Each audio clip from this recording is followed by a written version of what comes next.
Okay, good morning, everyone. Good morning.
Okay, start करें।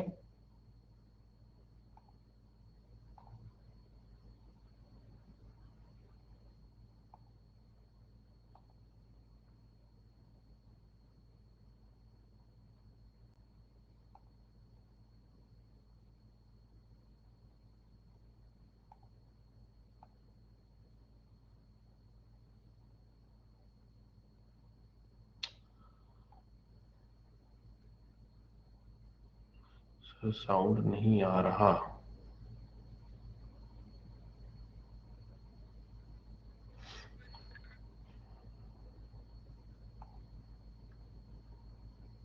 Okay, सो कल हमने क्रेडिट इंफॉर्मेशन कंपनीज के बारे में पढ़ा था, ठीक है। और उसी में एक और टॉपिक था, that is the credit agencies के बारे में, क्रेडिट रेटिंग एजेंसीज के बारे में, ठीक है। तो आज उन्हीं के ऊपर बात करते हैं, क्रेडिट रेटिंग एजेंसीज क्या होती हैं और क्रेडिट रेटिंग क्या होता है, ठीक है। जो क्रेडिट रेटिंग एजेंसीज हैं, जो क्रेडिट रेटिंग है, वो यहाँ पर हमने कल जो पढ़ा था, क्रेडिट इंफॉर्मेशन कंपनीज, और क्रेडिट इंफॉर्मेशन कंपनीज क्या देती हैं? Credit information companies credit score देती हैं, ठीक है। ओके, क्रेडिट इंफॉर्मेशन कंपनीज जो हमने कल पढ़ा था वो क्या देती हैं? क्रेडिट स्कोर देती हैं, राइट। और आज हम करने वाले हैं क्रेडिट रेटिंग एजेंसीज के बारे में, जो क्या देती हैं? क्रेडिट रेटिंग्स देती हैं। बहुत बार स्टूडेंट्स अगर जो इन टॉपिक को नहीं पढ़ते हैं, जो इन टॉपिक्स को कभी उन्होंने नहीं पढ़ा है, तो वो हमेशा इन दोनों के दोनों टॉपिक्स में बहुत ही ज्यादा कंफ्यूज रहते हैं। कंफ्यूजन छोड़ो, उनको पता ही नहीं होता। अगर उनसे क्रेडिट रेटिंग के बारे में पूछोगे तो वो बता देंगे कि सर स्कोर होता है, सिबिल वाले को क्रेडिट रेटिंग कहते हैं। अगर उनसे कोई और एग्जांपल पूछो क्रेडिट स्कोर का पूछो, तो क्रेडिट रेटिंग की किसी कंपनी का नाम बता देते हैं, ठीक है। Okay, no voice, no voice, क्या हो रहा है आज? रिफ्रेश कर लेते हैं।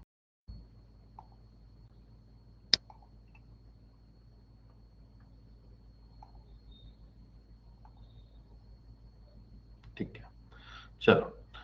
तो वो उसका नाम बता देते हैं। मैं यही कह रहा था, दोनों में काफी काफी यहाँ पर कंफ्यूजन रहती है, ठीक है। तो उसमें क्रेडिट जो स्कोर है, जो क्रेडिट इंफॉर्मेशन कंपनी, उसके बारे में कल चर्चा कर ली थी प्रीवियस लेक्चर में। और आज हम credit rating, credit credit rating agencies के ऊपर बात करते हैं। देखो, जो क्रेडिट रेटिंग है, ये क्रेडिट रेटिंग भी यहाँ पर एक प्रकार से आपको कुछ चीजें वही बताती है जो कि क्रेडिट इंफॉर्मेशन कंपनी ही बताती है। बस क्रेडिट रेटिंग यहाँ पर एक कुछ स्पेसिफिक कंपनीज होती हैं जो कि ना ही केवल यहाँ पर एनालिसिस करती हैं क्रेडिट रिस्क का, यहाँ पर कि लोन वो दे पाएगा, वापस चुका पाएगा, नहीं चुका पाएगा, क्या होगा क्या नहीं होगा। इसके अलावा यहाँ पर वो उसके एक प्रोजेक्शंस, क्या कंपनी आगे कर रही है, क्या उसके फ्यूचर पर्सपेक्टिव है, किस तरह से वो कंपनी ग्रो करेगी, ये सब बातें भी यहाँ पर आपकी कंपनी सजेस्ट करती है। ठीक है, बेसिकली बात ये है कि जो क्रेडिट स्कोर आपने देखा था वो था केवल और केवल आपका हिस्टोरिकल पर्सपेक्टिव। वो था केवल और केवल हिस्टोरिकल पर्सपेक्टिव कि भाई हिस्ट्री में उस पर्सन के साथ क्या बीती है, हिस्ट्री में वो पर्सन कैसा था, उसने रीपेमेंट कैसे करी है, क्या करी है, वो आपको यहाँ पर बताया जाता है क्रेडिट इंफॉर्मेशन कंपनीज के द्वारा। लेकिन जो क्रेडिट एजेंसीज हैं वो यहाँ पर क्रेडिट रेटिंग एजेंसीज जो है CRA में बोलूंगा, जो CRA हैं वो आपको ये भी बताती हैं कि पहले उसने क्या नहीं किया, हिस्ट्री भी बताती हैं और उसका फ्यूचर भी बताती हैं कि ये इस लोन की राशि को रीपे कर पाएगा या नहीं कर पाएगा। ये CRAs जो होती हैं ये बहुत बड़ी कंपनीज होती हैं, इंटरनेशनल लेवल पे भी कंपनीज होती हैं और यहाँ पर डोमेस्टिक लेवल पे भी होती हैं। आपने नाम सुना होगा like the Moody's, Fitch rating, इस तरह के आपने नाम सुने होंगे जरूर, डेफिनेटली। जो ग्लोबल लेवल पे आपने कहा सुने होंगे, मैं ये भी बता देता हूँ, आपने सुना होगा GDP ग्रोथ इन्होंने दी है, आपने यही सुना होगा ना कि जीडीपी ग्रोथ दी गई इनके द्वारा, जीडीपी की ग्रोथ का प्रोजेक्शन दिया गया, ये दिया गया, मूडीज, फिच रेटिंग है ना, क्रिस्टल के द्वारा दिया गया, राइट। तो वो ही जो नाम मैं अभी ले रहा हूं ये सारी सारी क्रेडिट रेटिंग एजेंसीज ही हैं। अगर मैं इन क्रेडिट रेटिंग एजेंसीज की बात करूं जो अभी मैं जिनके नाम लिया था, ये ग्लोबल लेवल की क्रेडिट रेटिंग एजेंसीज हैं। ये यहाँ पर तकरीबन हर एक देश को यहाँ पर जज करती हैं, हर एक देश के बारे में यहाँ पर एक जजमेंट रखती हैं, एक रिपोर्ट रखती हैं, जिसके बेस पर कोई भी और दूसरा देश या फिर वर्ल्ड बैंक, IMF वगैरह वगैरह जो लोन देते हैं देशों को, उस लोन के बारे में डिसीजन लिया जा सके। मतलब हम कहते हैं ना लोन लेने से पहले इसके बारे में असेसमेंट करो, तो वही चीज यहाँ पर असेसमेंट की जा रही है कि जो लोन यहाँ पर आपका लिया जा रहा है IMF वर्ल्ड बैंक के दिया जा रहा है इन दोनों के द्वारा किसी भी कंट्री को, तो उस कंट्री के बारे में यहाँ पर सबसे पहले उस कंट्री के बारे में उसकी हिस्ट्री कि क्या रहा है, कैसे रहा है, अभी प्रेजेंट में क्या चल रहा है, उसके फ्यूचर प्रोजेक्शन, GDP VDP क्या है, ऐसे ऐसे करके सारी की सारी एक बेसिक रिपोर्ट तैयार कर लेगी और जिसमें ये बताया जाएगा कि क्या हमें इस कंट्री को लोन देना चाहिए या नहीं देना चाहिए, क्या हमारा जो पैसा है वापस आएगा या नहीं आएगा। ये सारी चीजें यहाँ पर आपकी CRA डिसाइड करता है और ये यहाँ पर आपका ग्लोबल लेवल की रेटिंग एजेंसीज होती है। और ना ही केवल ग्लोबल लेवल पे कंट्रीज की डिसीजन लेता और बहुत बड़ी बड़ी कंपनीज के बारे में भी यहाँ पर डिसीजन लेता है। अभी धीरे धीरे आगे चलेंगे वो बात भी करेंगे। ठीक है, तो ये क्रेडिट रेटिंग एजेंसीज यहाँ पर आपकी एक प्रकार के प्राइवेट कंपनीज ही हैं। जिस तरह से कल जो मैंने आपको बताया था CIC जो है वो भी प्राइवेट कंपनीज थी, उसमें भी गवर्नमेंट का कोई रोल नहीं था, वो भी प्राइवेट कंपनी है। CRA भी यहाँ पर प्राइवेट एजेंसीज ही हैं। यानी कि इसमें अगर आप जॉब करते हो तो that is not a public sector undertaking job और सरकारी job, that is a normal a private job. ठीक है, ओके। सो ये आपका क्रेडिट रेटिंग जो मैंने अभी आपको बताया है उसके बारे में कुछ लिखा हुआ है और ये क्रेडिट रेटिंग एजेंसीज के बारे में लिखा हुआ है। इसको थोड़ा सा और विश्लेषण में करते हैं, आप इसको बाद में पढ़िएगा, अभी इसको पढ़ने में कुछ कुछ चीजें बीच बीच में लाइंस ऐसी हैं जो समझ में नहीं आएंगी आपके। ठीक है, हाँ इसको जरूर पढ़ सकते हो। ठीक है, कब स्टार्ट हुआ था, अभी मतलब अभी सामने, चलो पढ़ ही लो एक बार फटाफट से। अभी आते हैं उस पर, अभी पूरी बातें करते हैं, अभी तो शुरुआत है बच्चा।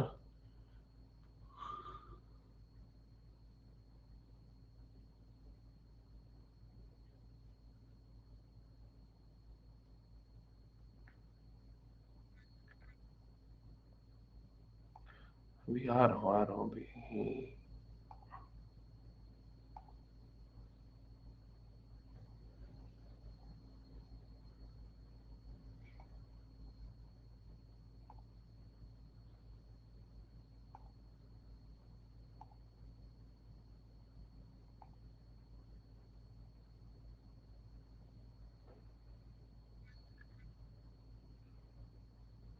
जब पढ़ लो तो बता देना मुझे, तुम्हारे लिए वेट कर रहा हूं मैं।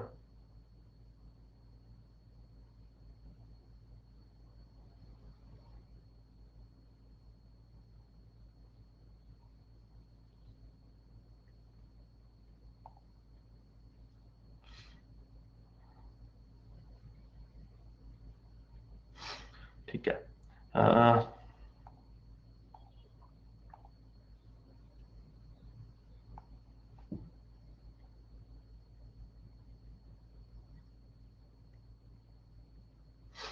सो यहाँ पर जैसे मैंने आपको बताया, ये सारी की सारी कंपनी आपकी क्रेडिट वर्दीनेस के बारे में बताती हैं, फ्यूचर पर्सपेक्टिव के बारे में बताती हैं, और एक किसी भी कंपनी या किसी भी कंट्री के बारे में बता देती हैं पूरा का पूरा। ठीक है।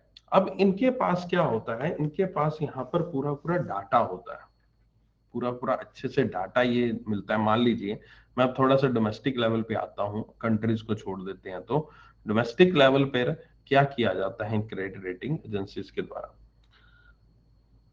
रिजर्व बैंक ऑफ इंडिया ये कहता है कि अगर आप यहाँ पर बैंक में लोन की रिक्वायरमेंट है 5 करोड़ या उससे ज्यादा की, तो आपको, आपकी कंपनी को जिसने 5 करोड़ या उससे ज्यादा पैसा लेना है, बैंक से लोन लेना है, तो उसको क्रेडिट रेटिंग जो है वो करवानी पड़ेगी।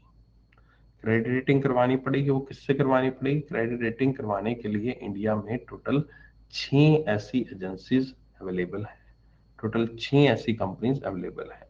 कुछ रोज पहले ये कंपनी 7 हुआ करती थी, लेकिन हाल ही में एक कंपनी जिसका नाम brick work rating India private limited है, उसको यहाँ पर इस लिस्ट से हटा दिया गया है, क्योंकि उनके द्वारा किए गए काम जो थे वो यहाँ पर सही नहीं दिख रहे थे, कुछ ना कुछ खामियां पाई जा रही थी, इसीलिए यहाँ पर आपका उसको इस लिस्ट से हटा दिया गया। अब केवल 6 ही क्रेडिट रेटिंग एजेंसीज हैं जो कि अवेलेबल हैं, जिनमें एक है क्रिसिल रेटिंग लिमिटेड, दूसरा है India ratings and research limited, तीसरा है इक्रा लिमिटेड, अगला है केयर रेटिंग्स, एक है आपका इन्फॉर्मिक्स वैल्यूएशन करके एक कंपनी है, और एक कंपनी और है लास्ट में, that is acute ratings and research limited. ये टोटल 7 ऐसी कंपनीज हैं जो कि यहाँ पर सीआरए की तरह काम करती है, और इनको अप्रूवल दिया जाता है सेबी के द्वारा। Securities and exchange board of India इनको यहाँ पर अप्रूवल देता है। ठीक है, ये एक चीज हो गई। अब यहाँ पर जैसे मैंने आपको बताया कि 5 करोड़ या उससे ऊपर का कुछ भी अगर आपको लोन चाहिए, तो ये सीआरए से आपको रेटिंग लेनी पड़ेगी। ये सीआरए से रेटिंग जो ली जाती है, ये रेटिंग यहाँ पर कस्टमर जो है वो यहाँ पर आपका अप्लाई करेगा ऑब्वियस लोन के लिए बैंक में। ठीक है। बैंक्स क्या करेंगे? बैंक्स यहाँ पर किसी भी क्रेडिट रेटिंग एजेंसीज को ये जिम्मेवारी सौंपेंगे, लेकिन वो कस्टमर के थ्रू सौंपेंगे। बैंक्स डायरेक्टली इनको अलॉट नहीं कर सकते रेटिंग, क्योंकि किसको अलॉट करेंगे? 7 में से किसको करनी है? ये कोई कहीं डिफाइन नहीं है, किसी को भी कर सकते हो, लेकिन जो भी करना है वो कस्टमर के थ्रू किया जाएगा। बैंक उसको सजेस्ट कर सकता है, कस्टमर को बाई चांस नहीं पता कि किससे कराना है यहाँ पर रेटिंग। तो इस रेटिंग के तहत यहाँ पर सारा का सारा एक तरफ से, आप एक तरफ से कह सकते हो कि ये जो क्रेडिट रेटिंग एजेंसीज हैं, ये यहाँ पर उस कंपनी के बारे में ए टू जी पिछले सालों के फाइनेंशियल स्टेटमेंट, प्रेजेंट में उसका क्या है, पास्ट में उसका क्या था, कहाँ क्या काम किया था, कितना कर रहा है, क्या हो रहा है, और उसके बेस पर एक जजमेंट देगा कि फ्यूचर में क्या होगा। तो ये सारी की सारी चीजें वो एक रिपोर्ट के फॉर्म में देगा, पूरा पूरा रिपोर्ट में लिखेगा कि प्रीवियस जो फाइनेंशियल ईयर्स गए हैं उसमें क्या इसने यहाँ पर क्या सा परफॉर्मेंस किया है, इसने क्या सेल्स की है, क्या मतलब बैलेंस शीट पूरी पूरी उसको एनालिसिस करके बताएगा। प्रेजेंट में जो चल रहा है उसको एनालिसिस करके बताएगा, और फ्यूचर में जो चल रहा है उसको एनालिसिस करके बताएगा। पूरा पूरा एक एनालिसिस रिपोर्ट यहाँ पर डिजाइन होगी, और उस एनालिसिस रिपोर्ट को देखने के बाद हम यहाँ पर डिसीजन ले सकते हैं, या फिर मैं ये कहूंगा this is one of the factor. बहुत सारे फैक्टर मैंने कल भी बताया था लोन देने ना देने के, this is one of the factor जिसके बेस पर यहाँ पर हम ये देख सकते हैं कि हाँ इस पर्सन को लोन दिया जा सकता है कि नहीं दिया जा सकता, क्या इसका प्रोस्पेक्टिव है, क्या फ्यूचर में इसकी सोच है। ठीक है। तो ये आपका क्रेडिट रेटिंग एजेंसीज के बारे में थोड़ा सा स्टार्टिंग में बात हुई। अब जिस तरह से यहाँ पर क्रेडिट रेटिंग जो सीआईसी थी, सीआईसी में क्रेडिट स्कोर आता था ना, उसी तरह से यहाँ पर क्रेडिट रेटिंग एजेंसीज में क्रेडिट रेटिंग के द्वारा दिए जाते हैं सिंबल्स। सिंबल्स किस में दिए जाते हैं? सिंबल दिए जाते हैं ट्रिपल ए से लेकर डी तक। कैसे? Triple A, double A, triple B, double B, B, C, D, ऐसे करके यहां पर ये सिंबल्स दिए जाते हैं। ये सिंबल्स क्या रिप्रेजेंट करते हैं? सिंबल रिप्रेजेंट करते हैं, अगर आपका ट्रिपल ए स्कोर है, स्कोर नहीं कहूंगा, ट्रिपल ए रेटिंग है आपकी, तो इसका मतलब है कि यहां पर आपका, इसका यहां पर आपका मतलब है कि बढ़िया है, बहुत बढ़िया है। ट्रिपल ए का मतलब it's a good thing, very good, है ना, हाई सेफ्टी है जिसमें। डी का मतलब कोई सेफ्टी नहीं है, कुछ भी हो सकता है, किसी भी तरह से लोन डूब सकता है, कंपनी डूब सकती है, वगैरह वगैरह, सब कुछ ऐसा हो सकता है। ठीक है, तो ये यहां पर आपके इस तरह से इसमें सिंबल्स होते हैं। जो ए वाले सिंबल होते हैं, आप कह लीजिए डबल, ट्रिपल ए, डबल ए, फिर उसके बाद ए वाला सिंबल जो होता है, या फिर ट्रिपल बी तक सिंबल जो होते हैं, वो यहाँ पर अगर किसी भी क्रेडिट रेटिंग एजेंसीज के द्वारा ये असाइन किए जाते हैं, तो उसको हाईएस्ट इन्वेस्टमेंट ग्रेड कहा जाता है। हाई इन्वेस्टमेंट ग्रेड का मतलब ये है कि इसमें आपका इन्वेस्टमेंट किया जा सकता है, इसमें यहाँ पर फंडिंग लगाई जा सकती है, इसमें पैसा दिया जा सकता है। अब देखो यहाँ पर जो ये मैंने अभी ये सिंबल्स बता रहा हूँ, क्रेडिट रेटिंग बता रहा हूँ, इनका तात्पर्य, इनका मतलब केवल और केवल उससे नहीं है कि कस्टमर मेरे पास लोन लेने आएगा उसके लिए है, नहीं। ये जितने भी यहाँ पर इन्वेस्टमेंट ग्रेड या जो भी सीआरए सिंबल्स हैं, क्रेडिट रेटिंग सिंबल्स हैं, ये सारे के सारे आपके बाद में फ्यूचर में और चीजों के लिए भी यहाँ पर काम आते हैं। फॉर एग्जाम्पल, आपने बहुत बार सुना होगा, this is a triple A rated stock, this is a triple A rated bond, है ना। तो इन चीजों के लिए भी एनालिसिस किया जाता है आपका क्रेडिट रेटिंग एजेंसीज के द्वारा। अभी कह रहा आपको हो सकता है बॉन्ड शब्द हुआ, या जो मैंने अभी आपको शब्द स्टॉक शब्द इस्तेमाल किया था, वो आपको अभी हो सकता समझ में ना आए, कोई बात नहीं, जब हम कैपिटल मार्केट वगैरह चैप्टर करेंगे तब आपको ये वर्ड्स एक एक शब्द समझ में इजिली आ जाएगा। तो जस्ट फॉर द रेफरेंस कि मैं कह रहा हूं कि ना ही केवल लोन के लिए, बल्कि उसके अलावा भी यहाँ पर इन क्रेडिट रेटिंग एजेंसीज के द्वारा रोल रोल यहाँ पर किया जाता है, और उसमें भी ये लोग काम करते हैं। ठीक है, अभी मैंने आपको बताया हाई इन्वेस्टमेंट ग्रेड के बारे में। इसी तरह से होता है speculative grade. Speculative grade, speculative grade क्या होता है? स्पेकुलेटिव ग्रेड होता है जो आपका ट्रिपल बी,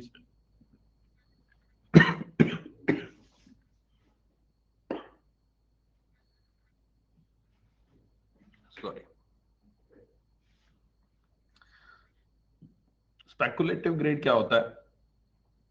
स्पेकुलेटिव ग्रेड आपका ट्रिपल बी से नीचे वाला होता है। Triple B, B, C, D, इस तरह की चीजों को हम स्पेकुलेटिव ग्रेड कहते हैं। यानी कि अगर इनमें किसी कंपनी की रेटिंग आती है, तो उसमें यहां पर इन्वेस्टमेंट करना प्रेफर नहीं किया जाता। उसमें ये कहा जाता है कि रहने दीजिए, कोई जरूरत नहीं है, ये कंपनी कल को डूब सकती है, इसमें पैसा जो आप लगाओगे वो पैसा वापस आने का चांस नहीं है। ठीक है, हाई रिस्क हो गया उसमें आपका, और किसी भी तरह का पैसा जो है वापस नहीं आएगा, जो इंटरेस्ट है, प्रिंसिपल है, व्हाटसोएवर, ठीक है, वो वापस आने के चांसेस कम रहते हैं। अब ये जो कंपनीज होती हैं, वो उसके सारे के सारे रिकॉर्ड को देखकर, उसके काम, प्रेजेंट के काम को देखकर, प्रीवियसली वो कैसे ग्रोथ कर रही है कंपनी, उसको ध्यान में रखते हुए हर एक कंपनी यहाँ पर रेटिंग जो है वो दे देती है। हर एक कंपनी मतलब जिसको भी साइन किया गया, एक ही कंपनी को डिसाइड करने की जरूरत है, तो एक कंपनी जिसको भी साइन किया गया काम वो यहाँ पर दे देती है, along with the explanation, along with the report. उसके बाद बैंक जाने, बैंक का काम जाने, क्या किया जाएगा यहाँ पर आपका, उन सब का। ठीक है, अब ये जो क्रेडिट रेटिंग्स होती हैं, ये यहां पर आपका आती हैं एक और पॉइंट ऑफ व्यू से, एक और तरीके से। जब भी ये क्रेडिट रेटिंग आते हैं, लाइक द ट्रिपल ए आया, डबल ए आया, ए आया, तो इनके आगे यहां पर एक पॉजिटिव साइन या फिर नेगेटिव साइन भी लगा होता है। यहां पर इनके आगे ये लिखा होगा कि triple A plus, triple A minus, triple A stable, इस तरह से शब्द जरूर यूज किया होगा, या फिर प्लस माइनस या पॉजिटिव नेगेटिव शब्द जरूर इस्तेमाल किया जाता है, कि पॉजिटिव, नेगेटिव, या फिर स्टेबल हो गया, या फिर इवन नो आउटलुक। अब वो शब्द जो लिखा जाता है stable, positive, negative, no outlook, उनका मतलब क्या है? उनका मतलब ये है कि यहां पर आपका जो रेटिंग है वो इन फ्यूचर, जो रेटिंग है वो इन फ्यूचर यहां पर किसी भी तरह से बदलने नहीं वाली है। पॉजिटिव का मतलब रेटिंग इंप्रूव हो सकती है, नेगेटिव मतलब रेटिंग इंप्रूव नहीं होगी, डाउन होगी, और नो आउटलुक का मतलब कि कुछ भी अभी प्रेडिक्ट नहीं किया जा सकता कि अभी जो रेटिंग दी है वो तो है ही, उसके बाद दोबारा का कुछ हम प्रेडिक्शन नहीं कर सकते हैं। ठीक है, ओके, ये चीज होती है। रेगुलेटर जो है सीआरए के, वो मैंने आपको ऑलरेडी बता दिया। Securities and exchange board of India जो है वो इन सीआरएस को यहाँ पर रेटिंग, सीआरएस को यहाँ पर सॉरी रजिस्टर्ड करता है, उनको लाइसेंस देता है सारा का सारा। और साथ ही साथ यहाँ पर जो कंपनीज, ऐसे नहीं है कोई भी कंपनी यहाँ पर सीआरए बन जाए, उसके लिए अप्लाई करना पड़ता है सेबी के द्वारा। और ये यहाँ पर कंपनी जो है उनकी जो नेटवर्थ है वो तकरीबन 100 करोड़ से ज्यादा होनी चाहिए। ठीक है, तो तब जाके यहाँ पर आपका एक जो इंस्टीट्यूशन है, जो इंस्टीट्यूशन अगर फाइनेंशियल इंस्टीट्यूशन कोई यहाँ पर आपका पर्सन जो है, जो नेटवर्थ उसकी यहाँ पर आपका 100 करोड़ से ज्यादा है, वो यहाँ पर इस कंपनी को खोल सकता है, प्रमोट कर सकता है। ठीक है, मतलब स्टार्ट कर सकता है। ठीक है, इसमें एक और पॉइंट है वो मैं भी आपको बताता हूँ। तो आई होप कि इनके बारे में थोड़ा बहुत आपको जनरल आइडिया लग गया होगा। ठीक है, ओवरव्यू आपको समझ में आ गया होगा कि आखिरकार क्या होती हैं क्रेडिट रेटिंग एजेंसीज। एक और चीज इसमें फाइनल बता दूं ताकि आपका और कंफ्यूजन जो है वो दूर हो जाए, कि देखो जो क्रेडिट स्कोर्स हैं, जो क्रेडिट स्कोर है वो क्रेडिट रेटिंग एजेंसीज का वन ऑफ द पार्ट है। मतलब क्रेडिट रेटिंग एजेंसी के बाद जब क्रेडिट रेटिंग होने आएगी ना, तो वो यहाँ पर उनकी उनकी कंपनीज की, ऑर्गेनाइजेशन या इंडिविजुअल्स की क्रेडिट स्कोर जरूर निकालेगा, और उसके अलावा भी बहुत सारे फैक्टर्स को एनालाइज करेगा और फिर जाके अपना जजमेंट देगा। ठीक है, लेकिन क्रेडिट स्कोर में ऐसा नहीं होता, क्रेडिट स्कोर अपने आप में अलग से एक इंडिविजुअल है। ठीक है, तो क्रेडिट रेटिंग जो है एक वाइड कंसेप्ट है कह सकते हो, और क्रेडिट स्कोर जो है बड़ा ही शॉर्ट एंड छोटा सा कंसेप्ट है आपका। और क्रेडिट रेटिंग जो है बड़ी कंपनीज के लिए, बड़ी कंट्रीज के लिए यूज किया जा सकता है, गवर्नमेंट के लिए यूज किया जा सकता है। लेकिन क्रेडिट स्कोर जो होता है वो normal individual, small business, small तो नहीं कहूंगा, बड़े बिजनेसमैन के लिए भी यूज किया जा सकता है। ठीक है, ऐसा नहीं है कि उनके लिए नहीं यूज किया जाता, बट हाँ क्रेडिट स्कोर जो है वो क्रेडिट रेटिंग जो है वो छोटों के लिए, छोटे बिजनेसमैन के लिए यूज नहीं की जाती, वो बड़े बिजनेसमैन जो होते हैं जिनके लोन 5 करोड़ से ऊपर है उन्हीं के लिए इस्तेमाल किया जाता है। ठीक है, आई होप कि ये चीजें क्लियर होंगी। बाकी मैं आपको एक बार पढ़ने के लिए दे देता हूँ। ठीक है, थोड़ा सा पढ़ो इसको, लगाओ दिमाग अपना। ठीक है, जब हो जाए ये पेज तो अगले पेज पे चलते हैं, फिर कोई क्वेश्चन हो तो पूछ लेना। सीआरए को डाटा कैसे मिलता है? कस्टमर खुद ही देता है डाटा, बाकी वो मार्केट से पता करते हैं उसके बारे में।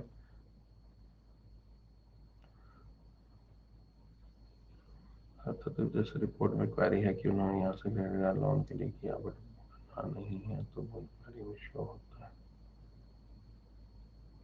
हाँ, इंक्वायरी अगर आप जितनी ज्यादा इंक्वायरी करोगे उससे शो, उससे इफेक्ट तो पड़ेगा ही पड़ेगा, क्योंकि आप जितनी इंक्वायरी करते हो उससे यही होता है ना कि अगर मान लीजिए मेरी इंक्वायरी है बार बार बार बार, तो इसका मतलब ये हुआ आप इंक्वायरी आपकी हो रही है, बैंक आपकी इंक्वायरी कर रहा है, उसके अंदर लिखा भी आ जाता है, लेकिन आपको यानी कि लोन नहीं मिल रहा, आपको लोन नहीं मिल रहा।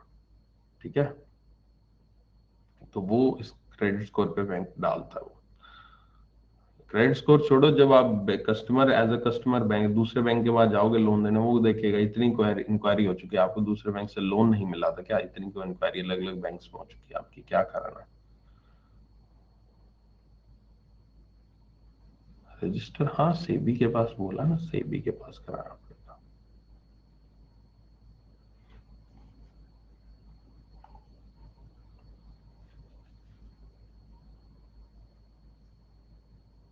सीआईसी के बारे में कल बताया था ना, एक्ट दिया था, आरबीआई कहा था, कल हमने पढ़ा था सीआईसी के बारे में। हो गया ये पहला पेज, डन है। सिबिल.com पे जाओ, सिबिल की वेबसाइट पे जाओ, हो जाएगा, मिल जाएगा, रजिस्टर कर लो, लॉग इन कर लो अपने आप।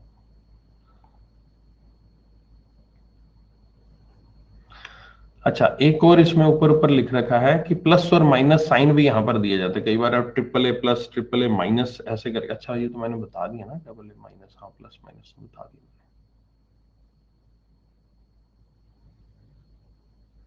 हाँ, ये इसमें प्लस माइनस में ये चीज भी होती है कि आप थोड़ी सी बेटर है उससे, अगर मान लीजिए ट्रिपल बी प्लस दे रखा है तो ट्रिपल बी माइनस से वो थोड़ी सी बेटर होती है वो रेटिंग, ऑब्वियस है बेटर ही होगी।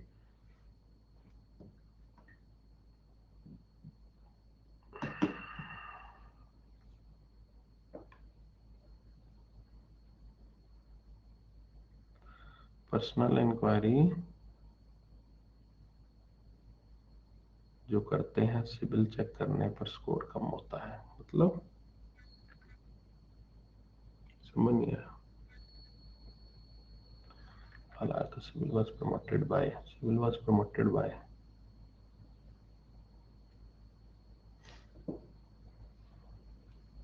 देख लो भाई गूगल कर लो। माइनस ट्रिपल बी और सी में बेटर होगा सर। हाँ, माइनस ट्रिपल बी बेटर होगा ना, बी तो बेटर ही है सी से, बी तो बेटर ही है सी से, चाहे माइनस हो चाहे प्लस हो। पॉजिटिव वाला बेटर है नेगेटिव से, पॉजिटिव वाली everything positive is better then the negative.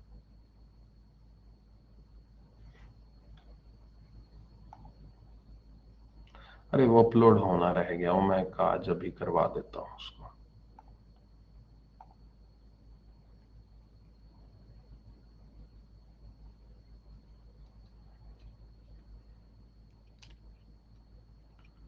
इधर उधर निकल जाओ ना तो फिर बस वही होता है सिर्फ भाई।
लास्ट लाइन का मतलब है कि उनको एक ही कोड्स के अकॉर्डिंग काम करना पड़ता है, ऐसा नहीं है कि कोई और कोड, कोई जी दे रहा है कोई एफ दे रहा है, सभी credit rating agency same codes इस्तेमाल करती हैं, A B C D triple B जो दे रखे हैं ना वो सेम ही इस्तेमाल करेंगे, यूनिफॉर्म, ताकि कोई कंफ्यूजन ना हो।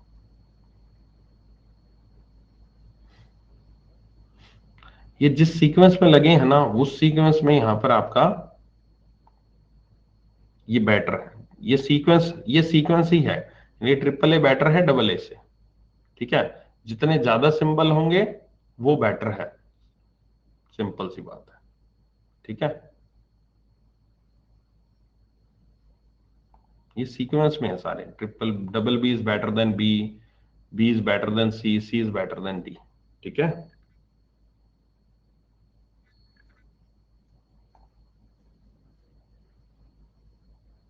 ओके, यहां पर आपको एक चार्ट दिख रहा है, that is a long term and the short term, ठीक है।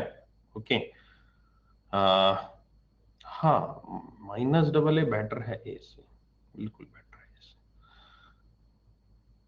से। यहाँ पर आपको चार्ट दिख रहा है लॉन्ग टर्म और शॉर्ट टर्म का, ये लॉन्ग टर्म का शॉर्ट टर्म का खेल है, ये है लोन से रिलेटेड, यानी कि अगर कोई भी पर्सन जिसने टर्म लोन लेना है, अगर कोई पर्सन जिसने टर्म लोन लेना है तो टर्म लोन के केस में उसकी रेटिंग कैसे आएगी, triple A double A triple B, मतलब लंबी अवधि के लिए जो लोन लिया गया उसकी प्रेडिक्शन के लिए हम इस मॉड्यूल का इस्तेमाल करेंगे। अगर उसने शॉर्ट टर्म के लिए लोन लेना है, शॉर्ट टर्म के लिए लोन कौन सा होता है बताओ।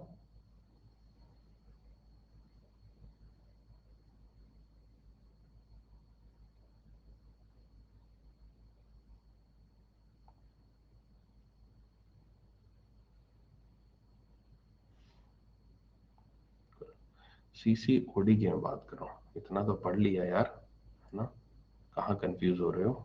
मैंने ईयर तो पूछा ही नहीं किसी से, ना 6 महीने, ना 1 साल, 2 साल, 3 साल, कुछ नहीं। मैंने सिंपल ये पूछा है, एग्जाम्पल पूछा था CCOD। किसी को CCOD देना है तो उसको हम A1, A2, A3, A4, D इस तरह से रिप्रेजेंट करेंगे। ठीक है, 1 साल से नीचे का कम लोन जो है वो शॉर्ट टर्म होता है, तो यहां पर इसको इस तरह से रिप्रेजेंट करेंगे। ओके, तो ये यहां पर हुआ आपका इसका एक टेबुलर फॉर्मेट। ठीक है, ये मैंने आपको पढ़ा दिया stable, positive, negative, no outlook के बारे में। ठीक है, और ये रजिस्ट्रेशन के बारे में, कहाँ रजिस्ट्रेशन है सेबी के पास इस पर्टिकुलर रेगुलेशन एक्ट के तहत यहाँ पर। एंड ये 100 करोड़ भी लिखा हुआ है, need to have minimum 5 crore and adequate infrastructure वगैरह, ये सारी सारी चीजें पढ़ लेना आराम से। ठीक है, ये तो आपका हो गया यहाँ पर ये सारा का सारा फंडा जो मैंने अभी आपको बताया। ये एक डिफरेंस है, फटाफट से पढ़ लो। हाँ जी, प्लस माइनस सभी पे लगता है। माइनस ए से बेटर है, माइनस डबल ए से बेटर है। कोई भी चीज चाहे प्लस हो माइनस हो, वो वो नीचे वाला सिंबल से बेटर ही रहेगा।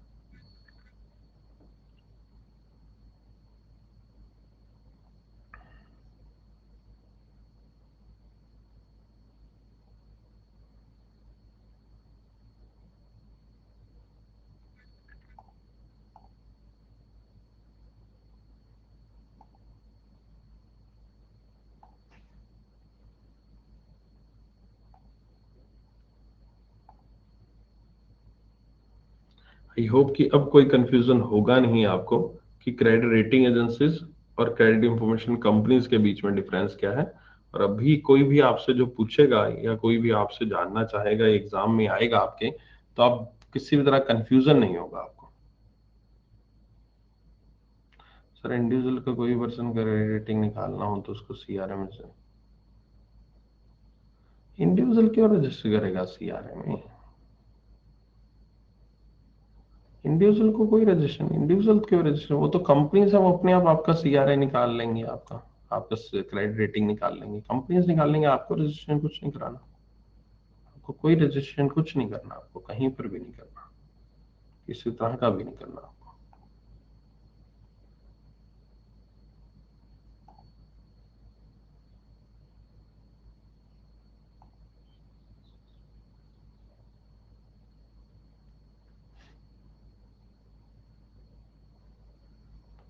क्या सेकंड पॉइंट की लास्ट लाइन में BA3 का क्या मतलब है? BA3 भी एक प्रकार की रेटिंग ही है, उन्होंने बता रखा है, और कुछ नहीं है। ज्यादा दिमाग मत लगाओ, बहुत ज्यादा वो क्या होती हैं कि कई ऐसी एजेंसीज, इंटरनेशनल एजेंसीज, हम वो अपना फंडा अलग निकालते हैं, तो यहाँ पर वो एग्जांपल लगा दिया गया है, मत सोचो ज्यादा। ठीक है, ये इंटरनेशनल क्रेडिट रेटिंग एजेंसीज के कुछ सिंबल्स होते हैं कहीं ना कहीं।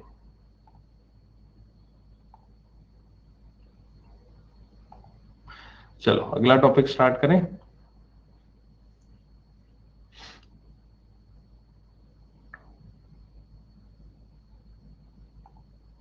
प्लस माइनस रिपीट कर दो। प्लस माइनस में कुछ नहीं है, प्लस माइनस में बस इतना ही है, plus is better then the minus, है ना।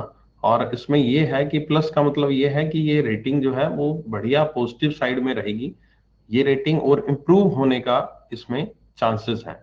ठीक है, नेगेटिव में रेटिंग के नीचे जाने के चांसेस है, ये मतलब होता है प्लस माइनस का।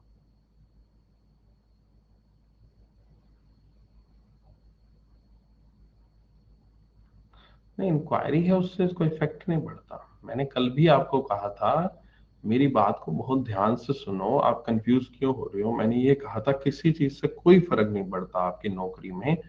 अगर आपने कोई लोन नहीं चुकाया है तो फर्क पड़ता है, इसके अलावा कोई फर्क नहीं पड़ता। आपने लोन नहीं चुकाया है तो बहुत बड़ा इंपैक्ट है, आपका लोन डूब चुका है, आपका लोन NPA हो चुका है, तो आपकी नौकरी पे खतरा है। इसके अलावा अगर लोन ले रखा है और लोन सही तरीके से चुका रहे हो, कोई लोन नहीं ले रखा है, इंक्वायरी करी हुई है, it doesn't matter at all, क्यों टेंशन ले रहे हो। मैंने साफ साफ शब्दों में बोला था, स्टिल आप उसको अच्छे से सुनो यार, उसके लिए मतलब वो ना, प्लीज ऐसे मत करो। फिर वो चीज होती है, एक तो आपको इन्फॉर्मेशन दो, फिर आप उस चीज को अच्छे से सुनते नहीं और कुछ भी इंटरप्रेट कर लेते हो, फिर गड़बड़ हो जाती है, फिर मन नहीं करता अगली बार कोई ऐसी इंफॉर्मेशन देने का।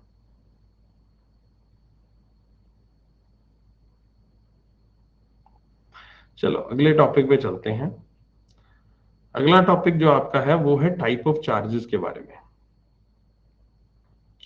कि बैंक में यहां पर जब भी हम, नहीं सभी कंपनीज का अलग अलग होता है, आप 300 900 वाला ही ऑलमोस्ट 300 900 से काम चल जाता है। सो यहाँ पर आपका क्या है कि हम बात करेंगे बैंक्स के द्वारा जो सिक्योरिटी दी जाती है, सिक्योरिटी इन द सेंस कि जो आप गिरवी रखते हो बैंक में, उनके ऊपर चर्चा करेंगे। कोई भी चीज जब गिरवी रखी जाती है बैंक के ऊपर, बैंक के पास, उसके बदले में आपको लोन दिया जाता है, ठीक है, गिरवी रखी जाती है, लोन दिया जाता है, उसको यहाँ पर एक बैंकिंग की भाषा में नॉर्मली हम क्या कहते हैं, या देसी भाषा में उसको हम क्या कहते हैं, सिक्योरिटी कहते हैं। ठीक है, सिक्योरिटी कहते हैं।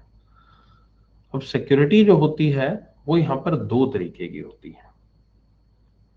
पहली सिक्योरिटी होती है यहाँ पर आपकी, जिसको हम कहते हैं प्राइमरी सिक्योरिटी, और दूसरी सिक्योरिटी का टाइप होता है, उसको कहते हैं हम कोलेट्रल सिक्योरिटी। प्राइमरी सिक्योरिटी ऐसी सिक्योरिटी होती है कि जब आप लोन लेते हो और आप एक ऐसी चीज गिरवी रख देते हो बैंक के पास जिस चीज के लिए ही आपने लोन लिया है, जिस पर्पज से आपने लोन लिया है, अगर बैंक में आप वही चीज गिरवी रख लेते हो तो उस चीज को यहाँ पर हम प्राइमरी सिक्योरिटी कहते हैं।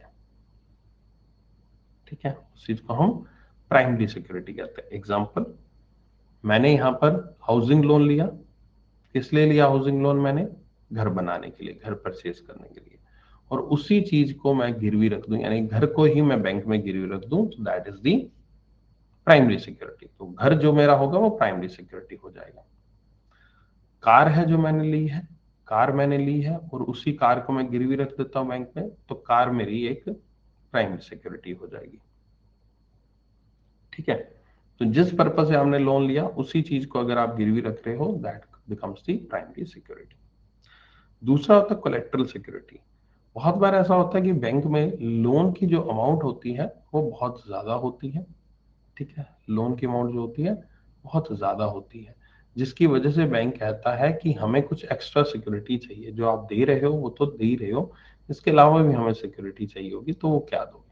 तो जो एक्स्ट्रा सिक्योरिटी आपकी बैंक को दी जाती है, कोई एक्स्ट्रा सिक्योरिटी बैंक को दी जाती है यहाँ पर, जो कि उस पर्पज से रिलेटेड नहीं होती है जिसके लिए लोन दिया गया, उसके अलावा होती है, तो ऐसी सिक्योरिटी को हम कोलेट्रल सिक्योरिटी कहते हैं। ऐसी सिक्योरिटी को हम कोलेट्रल सिक्योरिटी कहते हैं। For example education loan. Education loan में क्या होता है? एजुकेशन लोन में यहाँ पर आपकी कोई भी, एजुकेशन लोन में आपका ऐसा तो है नहीं कि बैंक में आपने एजुकेशन लोन लिया तो बैंक ने डिग्री आपकी गिरवी रख ली, नहीं ना, डिग्री नहीं गिरवी रखता बैंक। ठीक है, बैंक क्या करता है, बैंक आपकी यहाँ पर, मैंने उस दिन भी बताया था कि 4 लाख रुपए तक तो कुछ भी सिक्योरिटी देने की आवश्यकता नहीं है। 4 से 7.5 लाख तक गारंटी चाहिए आपके माता पिता की, और यहाँ पर 7 लाख से ऊपर, 7.5 लाख, सॉरी 7.5 लाख से ऊपर आपको यहाँ पर प्रॉपर्टी देनी पड़ेगी। ठीक है, तो उस केस में क्या होता है, उस केस में जो आपने लोन किससे लिया था, एजुकेशन पर्पज से लिया था, गिरवी क्या रख रहे हो आप, अपनी घर की या दुकान के या कुछ भी, आप कोई भी जो है वो प्रॉपर्टी को गिरवी रख रहे हो। तो इस केस में यहाँ पर एजुकेशन लोन के केस में प्रॉपर्टी जो गिरवी रखी जाएगी 7.5 लाख से ऊपर के लोन की, तो that becomes the collateral security, वो कोलेट्रल सिक्योरिटी कहलाएगी। ठीक है, एक और एग्जांपल ले लेते हैं। फॉर एग्जांपल कोई बिजनेस है। अब बिजनेस यहाँ पर किस लिए किया जाता है? बिजनेस किया जाता है, मान लीजिए कोई किराने की दुकान का बिजनेस है, उसने आपसे लोन लिया है, पैसा लिया है। ठीक है, अब पैसा जो लिया है उसने, उसको लिए यहाँ पर आप, बैंक जो है वो आपसे कुछ ना कुछ सिक्योरिटी डिमांड करता है। पहली सिक्योरिटी तो जो भी स्टॉक होता है वो गिरवी रख देता है। ठीक है, जो स्टॉक होता है वो गिरवी रख देता है। अब स्टॉक को गिरवी रखने का मतलब क्या हुआ कि मान लीजिए मैंने कैश क्रेडिट दिया, तो कैश क्रेडिट के केस में क्या होता है, कैश क्रेडिट किस लिए दिया जाता है? स्टॉक को परचेज करने के लिए दिया जाता है, डेटर्स के लिए दिया जाता है। ये हम ऑलरेडी चीज पढ़ चुके हैं, समझा चुका मैं आपको प्रीवियस क्लास में। तो इस बिजनेस के केस में यहाँ पर आपका क्या हुआ कि जो स्टॉक है, डेटर्स है, वो आपके कहलाएंगे प्राइमरी सिक्योरिटी, जिस पर्पज से आपको सीसीओडी लिमिट, सीसी लिमिट दी गई है, ठीक है। और जो यहाँ पर उसके अलावा बैंक आपसे मांगेगा, बैंक कहेगा कि सर प्रॉपर्टी दीजिए, तो जो प्रॉपर्टी आप दोगे बिजनेस लोन के बदले में, वो प्रॉपर्टी यहाँ पर बिजनेस लोन के केस में यहाँ पर कोलेटरल सिक्योरिटी बन जाती है, ठीक है। ये तो हुआ प्राइमरी सिक्योरिटी और कोलेटरल सिक्योरिटी के बारे में एक एक डिटेल। एक तीसरी चीज और होती है सिक्योरिटी के फॉर्म में, जिसको हम कहते हैं गारंटी या फिर कहते हैं पर्सनल गारंटी। पर्सनल गारंटी यहाँ पर वैसे स्कीम टू स्कीम वेरी करती है, और ऑलमोस्ट मैं ये भी कहूंगा कि बहुत कम केसेस में एग्जिस्ट करती है।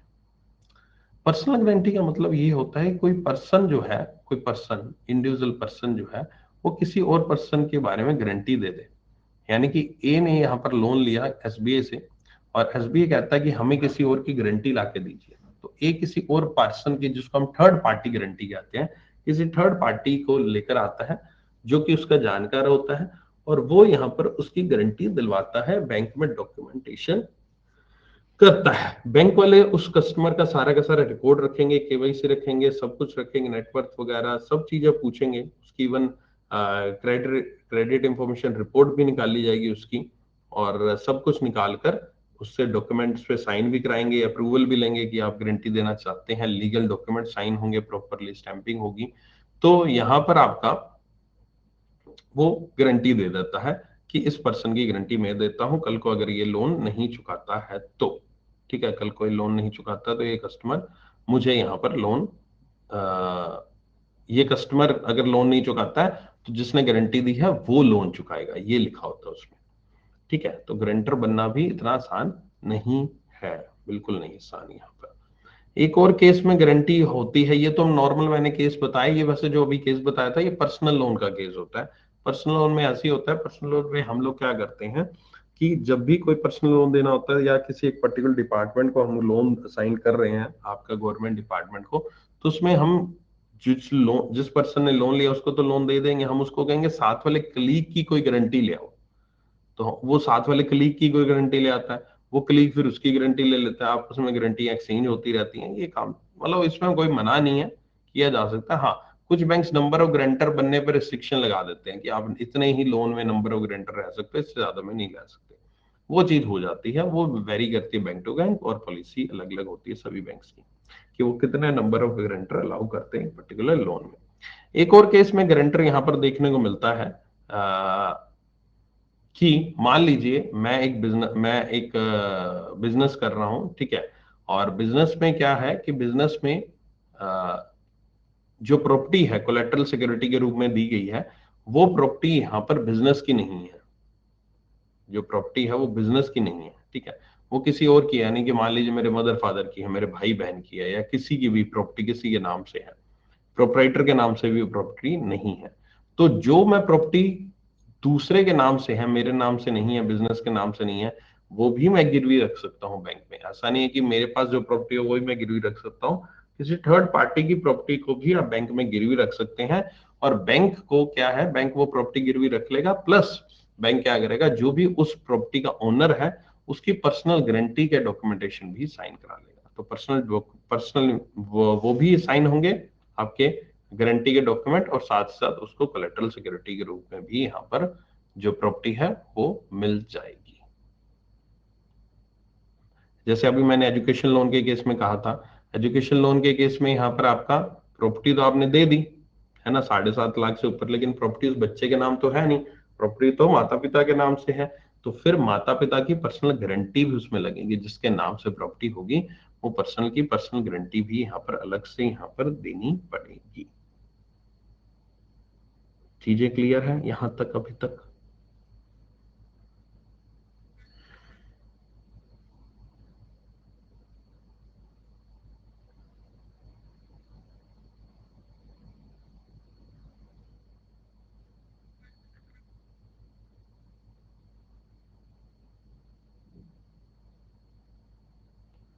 कुछ टाइम बाद कुछ नहीं होता, आपने एक बार डॉक्यूमेंट साइन कर दिया तो it means you have to do, आप ऐसे मना नहीं कर सकते बीच में। हाँ, बैंक में जाकर जरूर आप ऑफिशियली जो भी लेटर लिखना है, बैंक फिर उसको देखेगा कि हम गारंटी हटाएं ना हटाएं, वो बैंक के डिस्क्रिप्शन के ऊपर है, तो आपकी मर्जी नहीं है कि आप ऑलरेडी डॉक्यूमेंट साइन कर चुके हो बैंक में।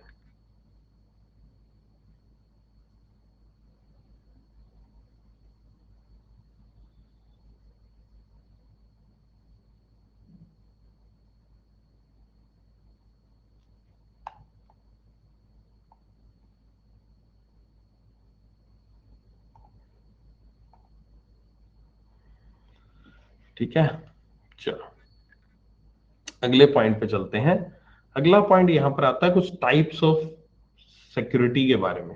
अब मैकेनिज्म के ऊपर पढ़ते हैं कि ये जो सिक्योरिटी दी जाती हैं, चाहे प्राइमरी कोलेट्रल हो, गारंटी हो, जो भी है, उनके मैकेनिज्म क्या है, उनको टेक्निकल भाषा में और क्या क्या किस किस नाम से जानते हैं। अगर मैं सिंपल सरल भाषा में बात करूं, अगर मैं सिंपल सरल भाषा में बात करूं, तो अगर कोई भी प्रॉपर्टी जो कि यहाँ पर आपकी इमूवेबल प्रॉपर्टी है, यानी कि वो मूव नहीं कर सकती है, यानी कि वो एक अचल संपत्ति है, और अगर एक किसी अचल संपत्ति इमूवेबल प्रॉपर्टी को बैंक में आप गिरवी रखते हो, घर मकान दुकान, तो वो एक कहलाता है, उस मैकेनिज्म को हम यहाँ पर क्या कहते हैं, उस मैकेनिज्म को हम मोर्टगेज कहते हैं। क्या कहते हैं उसको? मोर्टगेज कहते हैं, राइट। स्लाइड दिख रही है? मैंने स्लाइड बच्चा दी नहीं है, दिखेगी कैसे? ठीक है, so that is the mortgage, उसको मोर्टगेज कहते हैं, मोर्टगेज शब्द। ठीक है, कोई भी अगर आप इमूवेबल प्रॉपर्टी जो है बैंक में गिरवी रखते हो, उसको हम मोर्टगेज कहते हैं। अगर कोई भी आप इमूवेबल प्रॉपर्टी बैंक में गिरवी रखते हो, है ना, immovable sorry movable property bank में गिरवी रखते हो, मूवेबल प्रॉपर्टी बैंक में गई गिरवी, उसको हम यहाँ पर क्या कहते हैं, उसको हम हाइपोथिकेशन कहते हैं। उसको क्या कहते हैं? हाइपोथिकेशन। ठीक है, तो दोनों चीजें होगी हमारी, हाइपोथिकेशन एंड मॉर्टगेज। मॉर्टगेज का एग्जांपल हुआ लाइक द लैंड, बिल्डिंग, घर, दुकान, मकान। अब अगर आप बैंक में गिरवी रखोगे, that is known as the mortgage. और अगर कोई ऐसी चीज जो मूव कर सकती है, मूव कौन सी चीज कर सकती है? कार मूव कर सकती है, स्टॉक मूव कर सकते हैं, डेटर्स मूव कर सकते हैं। ठीक है, तो ये चीजें यहाँ पर मूव जो कर सकती हैं, वो सारी की सारी यहाँ पर आपकी आएंगी हाइपोथिकेशन, उसको हम हाइपोथिकेशन कहते हैं उसको। ठीक है, ओके। अगला पॉइंट आता है यहाँ पर आपका कि ऐसी, अभी देखो जो भी हमने मॉर्टगेज या फिर हमने जो हाइपोथिकेशन पढ़ा, मॉर्टगेज केस में एक और चीज होती है। एक तो डिफरेंस दोनों केस में यह हो गया कि मूवेबल इमूवेबल का आपको लग रहा होगा, लेकिन हाइपो मॉर्टगेज के केस में जो भी प्रॉपर्टी है, जो भी प्रॉपर्टी है, वो यहाँ पर आपका कौन इस्तेमाल कर रहा है? कस्टमर इस्तेमाल कर रहा है। ठीक है, कस्टमर इस्तेमाल कर रहा है, उसके कागजात जो है वो बैंक के पास पड़े हैं, टाइटल्स जो है, डीड्स जो है, जो भी लीगल डॉक्यूमेंट है वो बैंक के पास पड़े हैं, बैंक ने अपने सेफ कस्टडी में रखे हुए हैं। ठीक है, तो यानी कि उस पे हक जो है, जो भी उस पे हक है किसी तरह से उसमें बदलाव करने का कुछ भी, वो केवल और केवल बैंक का ही, बैंक का राइट है, उसमें कुछ भी चेंज कर सकता है, मतलब चेंज करना चाहे तो बैंक का राइट है, कस्टमर उसमें बदलाव नहीं कर सकता, बस कस्टमर उसको बेच नहीं सकता, कस्टमर उसमें रेनोवेशन, रिपेयर वगैरह, मतलब बहुत मेजर कोई नहीं करा सकता, ऐसे छोटी मोटी तो चलती रहती है। हाइपोथिकेशन के केस में क्या होता है, जो जो भी आपने चीजें दी हैं, गिरवी रखी हैं बैंक के पास, वो आपकी यहाँ पर जो पोजेशन होती है, वो उसकी पोजेशन कस्टमर के पास होती है। कस्टमर उसको अपनी मर्जी से इस्तेमाल कर सकता है, अपनी मर्जी से उसको यूज कर सकता है, जैसे भी चाहे, कहाँ भी चाहे। ठीक है, जैसे भी चाहे, कहाँ भी चाहे, वो उसको यूज कर पाएगा। ठीक है, दैट इज दी हाइपोथिकेशन। यानी कि अब कार है, कार आप लेकर कहीं भी कैसे भी जा सकते हो, है ना। अब आपका स्टॉक है, अब स्टॉक को कभी भी बेच सकते हो, स्टॉक को कभी भी कहीं पर बेच सकते हो, कितना भी स्टॉक बेच सकते हो, कोई बैंक आपका चेक नहीं करेगा क्या कर रहे हो, कैसे कर रहे हो, क्यों कर रहे हो। हाँ, विजिट करेंगे टाइम टू टाइम, जो मैंने आपको प्रीवियस क्लासेस में बताया भी था, लेकिन हम उसको कर सकते हैं। ठीक है, ये एक और डिफरेंस है यहाँ पर आपका मॉर्टगेज और हाइपोथिकेशन के केस में। ठीक है, ओके। अरे भाई सब रखो, मैंने अभी गोल्ड के बारे में बता दिया क्या? है ना, मैंने अभी लीन के बारे में बताया क्या? नहीं बताया ना। रुको जरा, सब्र करो, ठीक है। अरे बेचने को तो कोई भी चीज नहीं बेच सकते, बेचने को कार नहीं बेच सकते, लेकिन पोजेशन किसकी रहती है? पोजेशन कस्टमर की रहती है। बेचने को तो आप कुछ भी नहीं बेच सकते। अगला पॉइंट पढ़ते हैं जिसको हम कहते हैं प्लेज। ठीक है, अगला पॉइंट होता है प्लेज। प्लेज का मतलब क्या होता है? प्लेज का मतलब ये होता है कि ऐसी कोई चीज आप बैंक में गिरवी रख रहे हो, ऐसी कोई चीज बैंक में गिरवी रख रहे हो जो कि यहाँ पर मूवेबल है, जो कि यहाँ पर मूवेबल है, और वो यहाँ पर मूवेबल होने के बावजूद वो आपके बैंक के पोजीशन में रहती है, उसे बैंक का हक है। यहाँ पर हमने पिछले हाइपोथिकेशन में क्या पढ़ा था? हाइपोथिकेशन में है कि ये यहाँ पर आपका मूवेबल है, लेकिन ये बैंक के पोजीशन में नहीं रहती है। प्लेज में ये मूवेबल है, लेकिन ये बैंक के पोजीशन में रहती है। फॉर एग्जाम्पल गोल्ड, जब आप गोल्ड लोन लेते हो, गोल्ड एक मूवेबल आइटम है, लेकिन ये रहता बैंक के पोजीशन में है। बैंक उसको अपने पास रखता है, बैंक उसको अपनी सेफ कस्टडी में रखता है जब तक उसका लोन नहीं चुकाया जाता। तो that is the gold loan. जब भी किया जाता है उसको हम प्लेज बोलते हैं, उसको हम और कुछ नहीं बोलेंगे, प्लेज बोलेंगे उसको। एक और केस में प्लेज काम करता है। आपने बहुत बड़े बड़े वेयर हाउसेज देखे होंगे, मैंने करंट अफेयर्स की क्लास में बहुत बार डिस्कस किया इसके बारे में। उन वेयर हाउसेज में, यहाँ पर स्टोरेज हाउसेज में सामान रखा जाता है, कमोडिटीज रखी जाती हैं, और उन कमोडिटीज के बदले में यहाँ पर बैंक से लोन भी लिया जा सकता है कि बैंक कमोडिटी पड़ी है स्टोरेज हाउसेज में, उनको गिरवी रख के बैंक से लोन ले लो। ठीक है, तो ये लोन भी लिया जा सकता है। उस लोन में क्या होगा? जो स्टोरेज हाउसेज के ओनर है उनका बैंक के साथ टाई अप होगा।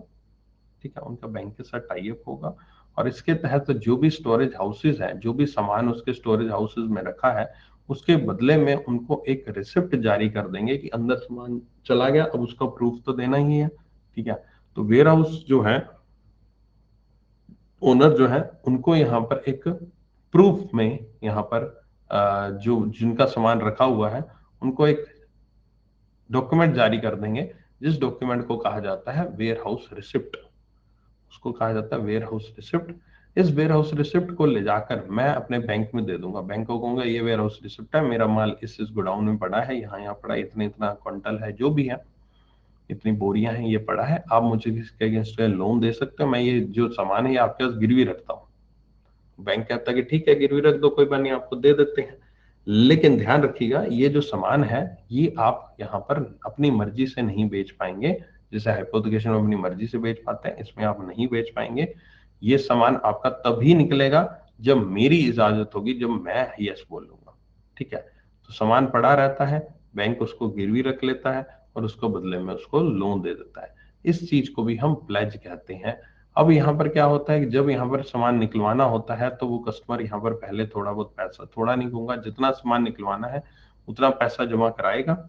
ठीक है, और उस पैसे को यहाँ पर, जो पैसा जमा कराएगा, उसके बेस पर हम उसको यहाँ पर सामान निकालने की इजाजत दे देंगे। हम यहाँ पर वेयर हाउस जो रिसिप्ट उसने हमें दी है, हम उतनी वेयर हाउस रिसिप्ट लिख कर दे देंगे, रिलीज कर दी जाए कि इतने अमाउंट जो है, या फिर इतनी बोरियां जो है छोड़ दी जाए, इसकी पेमेंट हमारे पास आ चुकी है। तो वो बैंक का ऑर्डर ले जाया जाता है यहाँ पर, कहाँ पर? बैंक का ऑर्डर लेके जाता है वेयर हाउसेज में। वेयर हाउसेज अथॉरिटी जो है उसको देखती है, अप्रूव करती है, बैंक का ऑर्डर है और बैंक ने इतनी इजाजत दी इतनी बोरियां निकालने की, तो उतनी बोरियां निकाल दी जाती हैं। हो सकता है सारी निकाल लो, हो सकता है जितनी भी इजाजत दी गई है, जितनी उनको रिक्वायरमेंट है उतनी निकाल लो, बाकी वापस से गोडाउन को बंद कर दिया जाता है। ठीक है, अब ये आपका खेल होता है जिसको हम एक प्रकार से प्लेज बोलते हैं। और इस तरह की यहाँ पर लोन को भी हम कैश क्रेडिट प्लेज बोलते हैं। कैश क्रेडिट प्लेज बोला जाता है अगेंस्ट वेयर हाउस रिसिप्ट। ठीक है, ये काफी एक सेफ लोन माना जाता है, लेकिन थोड़े बहुत फ्रॉड होने के चांसेस इसमें ज्यादा रहते हैं, क्योंकि जो वेयर हाउस ओनर्स हैं वो यहाँ पर जो इसने गिरवी रखा है सामान, उससे मिली भगत कर सकते हैं। रातों रात उनका सामान निकाला जा सकता है, उनको बेचा जा सकता है, फिर से नया सामान 2-3 दिन में डाला जा सकता है। ये चीज यहाँ पर उनकी मिली भगत से हो सकती है, क्योंकि ऑब्वियस है यहाँ पर कि बैंक जो है वो आपका वेयर हाउस रिसिप्ट पे रिलाई करता है और किसी चीज पे रिलाई नहीं करता। वो बाहर वो जो है, वो बैंकर जो है वो बार बार जाकर वेयर हाउस को रोज डेली का डेली दिन में 10 चक्कर तो लगाएगा नहीं वहां जाकर कि भाई कहीं गड़बड़ तो नहीं, कहीं गड़बड़ तो नहीं, कहीं गड़बड़ नहीं। इसलिए बैंक्स ने ऐसे वेयर हाउस हाउसेज के साथ टाई अप कर रखे हैं जिनके साथ अभी आज तक कुछ भी मतलब ऐसा नहीं होता ना, कुछ गड़बड़ ना हुई हो, उनका ट्रैक रिकॉर्ड सही हो। तो ऐसे केस के साथ बैंक यहाँ पर टाई अप उनके साथ कर लेता है, ऐसे वेयर हाउसेज के साथ, जो कि फर्दर यहाँ पर आपका सही काम करते हैं। ठीक है, तो ये तो हुआ आपका प्लेज के बारे में। ठीक है, अभी तक कोई समस्या, अभी तक कोई डाउट?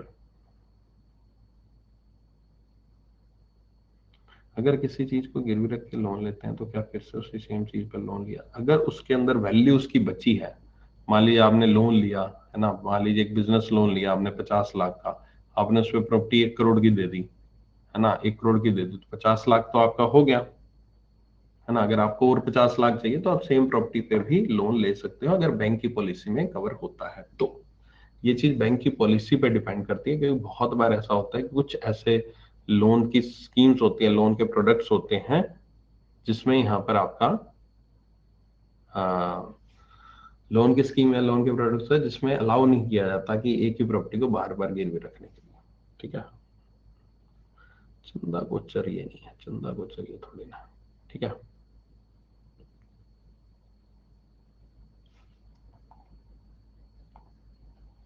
अरे भाई अभी आया ही नहीं यार उस टाइप के लोन पे, जब आऊंगा तो वो भी पता चल जाएगा आपको, जब मुद्रा वगैरह कराऊंगा तब कराऊंगा। खुद आगे जाते हो यार, जो सामने चीज है उस पे नहीं पूछते, उसका उसके मन उसका डाउट नहीं आता तुम लोगों के मन में, कई लोगों के मन में पता नहीं फ्यूचर के डाउट पता नहीं कैसे आ जाते हैं। जो चीज मैंने पूछी है उसके बारे में डाउट क्रिएट करो ना यार, जो चीज मैंने पढ़ाई नहीं है उसके बारे में डाउट क्रिएट करके कोई फायदा है? तुम उस टॉपिक को पढ़ाने लगूं, पढ़ा तुम्हारे तुम्हारे लोगों के डाउट की वजह से उस टॉपिक को थोड़ी ना पढ़ा दूंगा अभी मैं।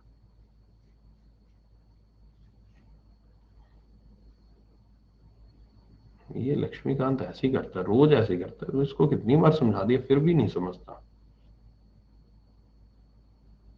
जैसे डाउट ऐसे ही होते हैं, रोज रोज वही चीज, रोज वही चीज यार। ठीक है, एक दो बार मुझे हो गया, 2 बार हो गया, 3 बार हो गया, 4 बार हो गया, समझाते रोज समझाता हूं तुम्हें, फिर वो अब वैसे सुबह सुबह गुस्सा चढ़ाते हो यार। रोज मैं समझाता हूँ, नहीं समझाता, मत पूछा करो, मत पूछो, जो सामने है वो चीज पूछो। तुम्हारे रोज के डाउट ही फ्यूचरिस्टिक होते हैं।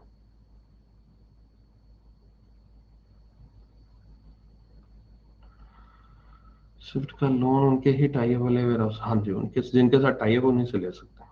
टाई अप करेगा उसी में ही रखना पड़ेगा, बिल्कुल उसी में रखना पड़ेगा। मॉर्टगेज में तो क्रॉप निकलेगा तो उस पर किसका राइट होगा? क्रॉप कस्टमर का राइट होगा, कस्टमर उसमें बेचता है। अभी मैं उस पर आता हूँ, एग्जाम्पल आता हूँ। रेट करंट में जो रेट चल रही है उसके हिसाब से लोन देता है।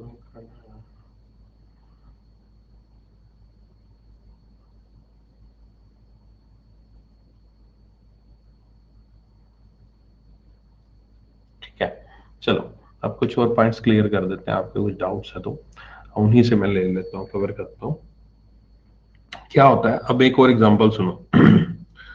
बिजनेस है जो, ठीक है, बिजनेस आप लोन लेते हो यानी कि सीसी लिमिट लेते हो, कैश क्रेडिट लिमिट लेते हो, तो उसमें क्या होता है, उसमें आपने स्टॉक और डेटर्स को आप गिरवी रखते हो और आपने प्रॉपर्टी को भी गिरवी रखा। ठीक है, तो इन दैट केस क्या हम उसको क्या कहेंगे, उस केस में हम ये कहेंगे that is the hypothecation of stock and debtors, hypothecation of stock and debtors, and movable of the movable sorry mortgage of the shop। ऐसे ही करेंगे, यानी कि जो प्राइमरी सिक्योरिटी है वो हमने हाइपोथिकेशन कर लिया, primary security hypothecation of stock and debtors, collateral security में हमने लिख दिया that's the mortgage of the shop और mortgage of immovable property in the form of the shop और द हाउस और द बिल्डिंग और द लैंड व्हाटसोएवर। समझ में आ गया एग्जांपल? ठीक है, हाइपोथिकेशन का भी और मॉर्टगेज का भी एक ही सेट में मैंने आपको एग्जांपल दे दिया। एजुकेशन लोन में क्या होगा, एजुकेशन लोन में आपका हाइपोथिकेशन कुछ नहीं होगा, उसमें उसमें सीधा मॉर्टगेज ही होगा, उसमें हाइपोथिकेशन वर्ड नहीं आएगा, उसमें मॉर्टगेज आएगा या फिर पर्सनल गारंटी आएगा। ठीक है, कार लोन के केस में हम क्या लिखेंगे, हाइपोथिकेशन ऑफ द कार। अब खुद सोचा, आप देखो different different type of loan अपने दिमाग में चलाओ। ठीक है, different different type of loan अपने दिमाग में चलाओ और उनको अपने साथ सिंक करो। अपना खुद दिमाग लगाओ। अब मैं और कितने बताऊंगा एग्जाम्पल, आप खुद दिमाग लगाओ अपना, कैसे क्या होगा।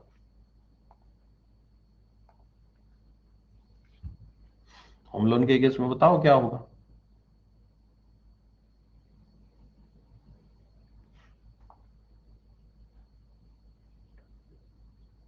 हाँ, अलग से निकलती है सीआईआर। मैंने करंट अकाउंट जब बढ़ाया था तभी बताया था मैंने।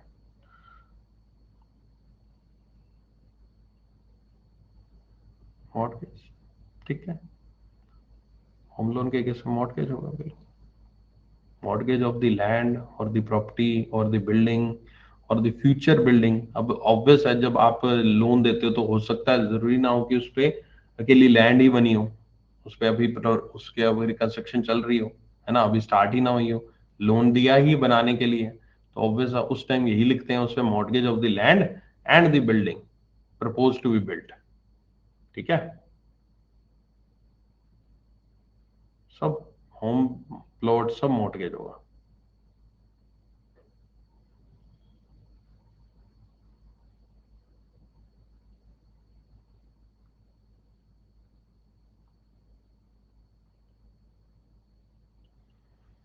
ठीक है, ओके। अब एक और नेक्स्ट पे चलते हैं। नेक्स्ट एक होता है जिसको हम कहते हैं असाइनमेंट। जो इंश्योरेंस पॉलिसीज होती हैं, इंश्योरेंस पॉलिसीज अगर बैंक में गिरवी रख के उसके अगेंस्ट अगर आप लोन लेते हो तो उसको हम असाइनमेंट कहते हैं। उसको हम कहते हैं असाइनमेंट शब्द। ठीक है। एक होता है लीन। लीन, LIEN। लीन शब्द तब इस्तेमाल किया जाता है तब जब आप यहाँ पर, आपका मान लीजिए अकाउंट है, लोन अकाउंट है, और लोन अकाउंट आप पैसा नहीं चुका रहे हो, लेकिन बैंक को पता है कि आपके 25 तारीख को, 30 तारीख को, 1 तारीख को या कभी भी आपके परमानेंट पैसे आते हैं खाते में, सेविंग खाते में। तो बैंक क्या करेगा, आपके सेविंग खाते में पहले ही लीन लगा कर रख देगा कि जैसे ही इसके खाते में पैसा आए, जैसे ही इसके खाते में पैसा आए, वो खाते से पैसा जो है निकाल ना पाए। यानी कि जितने अमाउंट का लीन आप लगाओगे उतनी अमाउंट का पैसा जो है, उतनी अमाउंट तक का पैसा वो अपने खाते में निकाल नहीं पाएगा। आ तो जाएगा लेकिन निकाल नहीं पाएगा।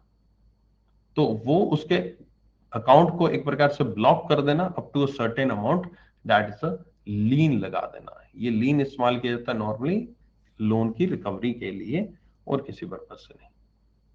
ठीक है, असाइनमेंट हो गया, लीन हो गया, प्लेज हो गया, हाइपोथिकेशन हो गया, मॉर्टगेज हो गया। ओके। एक शब्द और आता है, that is set of. Set of होता है कि इन केस अगर उसके लोन खाते में पैसा, उसके सेविंग खाते में पैसा पड़ा है और लोन में उसको पैसा अभी चुकाया नहीं रहा, तो हम सेविंग खाते से पैसा काट के उसके लोन में डाल देंगे उसी वक्त ही। उसको कहते हैं सेट ऑफ करना, मतलब कि ये हमारे पास राइट होता है, हम कर सकते हैं। अच्छा, बीच में एक ने क्वेरी पूछी थी कि सर प्रॉपर्टी की वैल्यू का क्या है।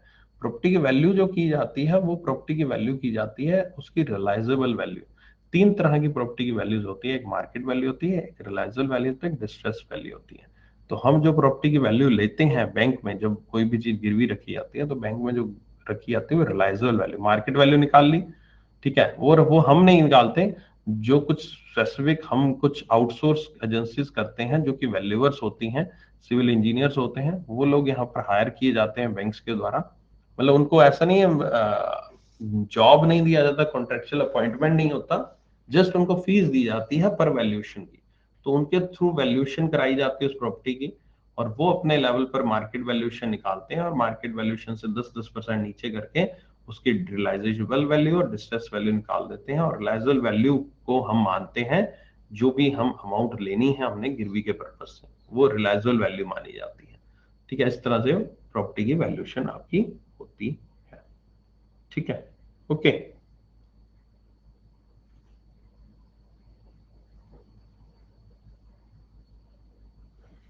और पूछो, और कोई क्वेश्चन पूछना है तो।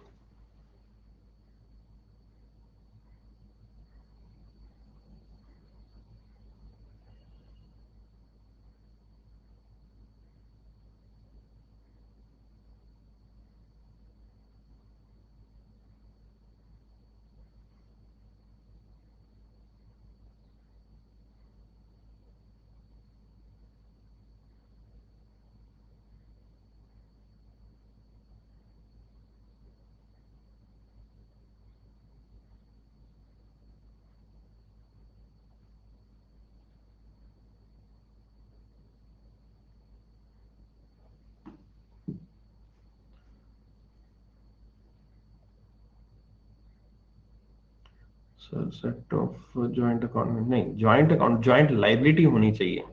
अगर आपकी लाइबिलिटी अलग अलग है तो फिर जॉइंट अकाउंट से पैसा नहीं निकाल सकते आप। एफडी के अगेंस्ट लोन ये मॉर्टगेज होगा ना? नहीं, मॉर्टगेज क्यों होगा यार? एफडी के अगेंस्ट लोन मॉर्टगेज कैसे होगा? इतना सिंपल बेसिक कैसे भूल गए यार, कमाल करते हो यार। एफडी एफडी कोई इमूवेबल आइटम थोड़ी ना कि जो हिल नहीं सकती। मॉर्टगेज है वो हिल हिल सकती है यार। और मोर ओवर एफडी का जो लोन होता है वो लीन मार्क होता है, ना मोर्टगेज होता है ना कुछ होता है। एफडी पे लीन मार्क होता है, ताकि वो लीन का जो कंसेप्ट अभी नहीं समझाया था, पैसा रोक लिया जाता है। बैंक के अंदर कुछ भी अगर आपका डिपॉजिट आता है, एफडी तो बैंक का ही प्रोडक्ट है ना, तो उस पर लीन मार्क करते हैं। प्रॉपर्टी की वैल्यू का कितना प्रतिशत लोन हो सकता है? वैरी करता है, बैंक टू बैंक वैरी करता है, पॉलिसी टू पॉलिसी। को स्पेसिफिक आरबीआई ने नहीं कह रखा कितने प्रतिशत लोन देना।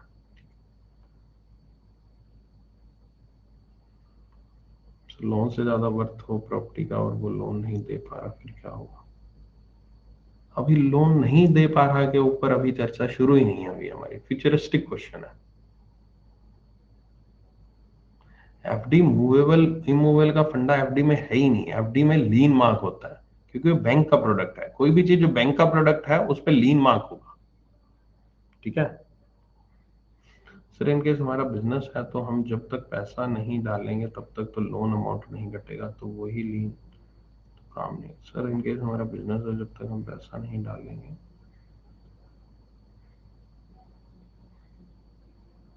नहीं, मैं क्वेश्चन वैसे समझा नहीं, लेकिन कुछ और समझ रहे हो, ऐसा कुछ नहीं है। ठीक है, नहीं, जितना ईएमआई होती है उतने पे लीन लगा देते हैं, उससे ज्यादा पे लीन नहीं लगाते। लीन की स्पेलिंग होती है LIEN। ठीक है, चलो, ये आज का सेशन मैं यहीं समाप्त करता हूँ। इनकेस कोई क्वेरी है तो पूछ लो, अगर आपको जाना है तो आप जा सकते हैं। ठीक है,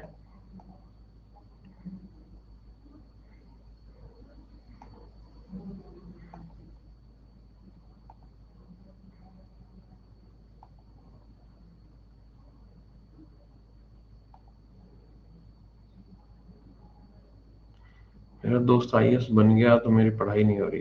बढ़िया, आईएएस बन गया, चलो बधाई हो, है ना। अब तो बढ़िया से पढ़ाई होगी उल्टा बनने के बाद तो।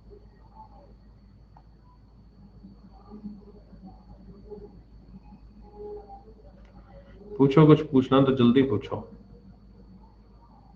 जो चेक लगाओ तो चेक पास नहीं होगा।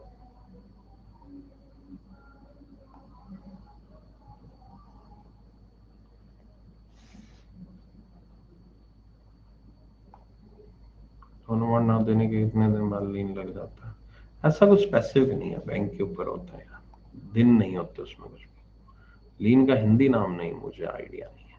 सर हम लोन ले लेते हैं पढ़ते टाइम, बट सर जब हमारा जॉब अच्छा, पढ़ते टाइम जॉब लगता तो लोन ही जमा करते बैंक वालों को, कैसे पता चलता है? बैंक में आप लोन का पैसा देने नहीं जाओगे, पैसा ही नहीं चुकाने जाओगे बैंक में, तो अपने आप ही पता चल जाएगा। आपका पैसा आना चाहिए था, नहीं आएगा, हमारा कंप्यूटर सिस्टम बता ही देगा हमें। यार वो जेबी वाला 500 वाउचर जो है ना, उसका एक तरीका है। वो तुम्हें मेल आई होगी मेरे पास, मैं तुम्हें बताना भूल गया उसके बारे में, क्योंकि क्लास ही नहीं हुई ना हमारी जेबी की। आज है हमारी क्लास इतने दिन बाद। मुझे उन्होंने बताया था कि कैसे होगा। एक सेकंड रुको, मैं बताता हूँ कैसे होगा। वो मेल भी बताता हूँ कहाँ से आया होगा तुम्हें। वो मेल आएगा कोई गोल्ड रिवॉर्ड्स करके, गोल्ड रिवॉर्ड करके 11 मई की मेल है। गोल्ड रिवॉर्ड्स टाइप करो, अमेजोन वाउचर लिखोगे नहीं मिलेगा। गोल्ड रिवॉर्ड्स करके अब वो है वाउचर तुम्हारा 500 रुपए वाला। ठीक है, हाँ वो है वाउचर, वहां से रिडीम होगा वो। उसमें ऑप्शन है किसी भी तरह का वाउचर रिडीम कर सकते हो, जरूरी नहीं है कि वाउचर वही हो आपका, अमेजोन का ही हो। असाइनमेंट में नॉमिनेशन कैंसिल हो जाता है? मतलब असाइनमेंट में नॉमिनेशन?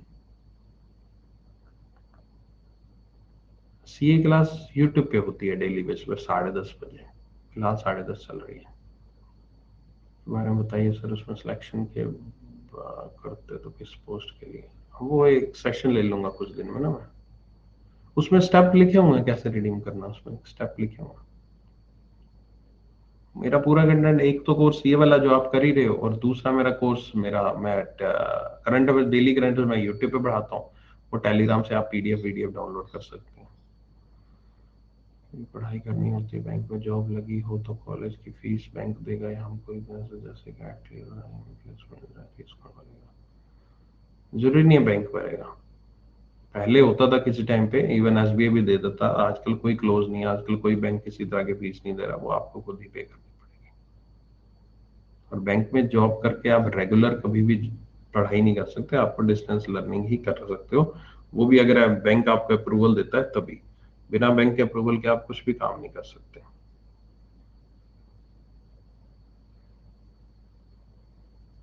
इसलिए तो बोलता हूँ कि बिना बैंक के अप्रूवल के कुछ भी नहीं करना। जो आजकल चल रहा है ना मार्केट में, कोई गड़बड़ हो जाएगी।